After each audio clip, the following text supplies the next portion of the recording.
Hello everyone, I hope all of you are having a good day. I am Hilary Adlaon, a second year student taking BS Psychology. So, I guess, welcome to my YouTube channel. Today I will be answering the given question: what do you think is the best research method to use in studying personality?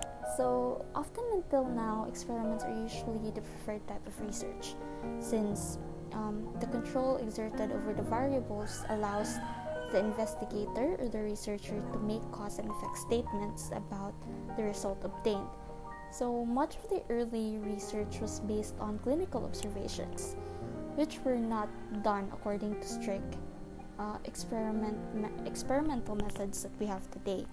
But of course, at present time, ethical research specifically limit these research procedures that fall on the unethical path.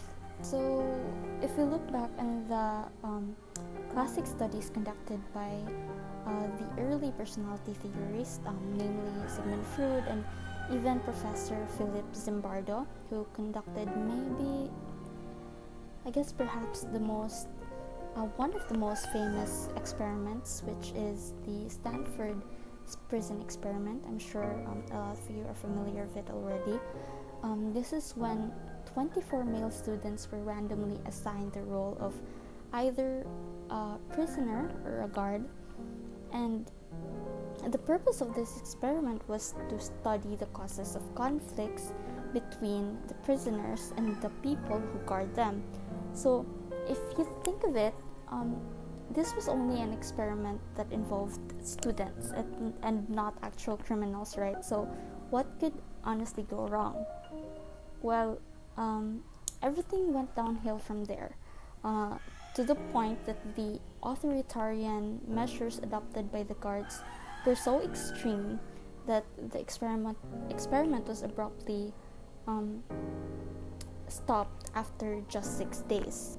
So if you want to know more about it, you can search for it online. There's a lot of information about it already, and there's also a film adaptation of it already.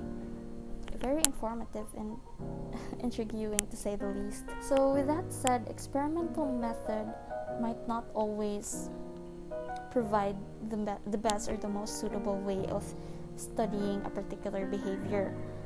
So, and because of that, there are also a number of non-experimental methods available to psychologists. This one is also, I think, my answer to the question. What do I think is the best way to study personality? For me, it would be observational research. Observational research, however, unlike experimental method, it cannot determine the cause and the effect. But that being said, observations is a nice way of observing how people act without being told what to do. It also allows researchers to study observable behavior both within a controlled and a natural setting. There are actually 3 methods involved within a observational research. So we have naturalistic observation, participant observation, and structural observation.